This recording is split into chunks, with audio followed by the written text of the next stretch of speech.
ये दिखाएं मुझे, फोन करें, मैं कर लेता हूँ वहां से, दिखाएं। चलो चले चलो जी, हमारे ड्रामे की बहुत बड़ी सक्सेस। बिस्मिल्लाहिर्रहमानिर्रहीम।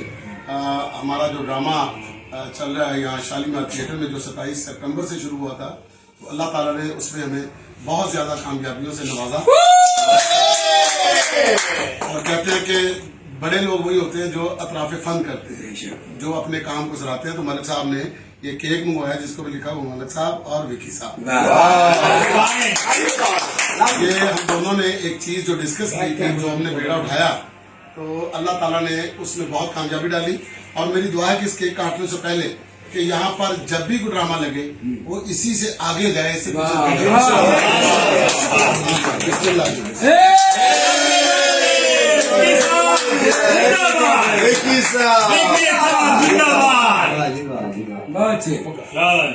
Love you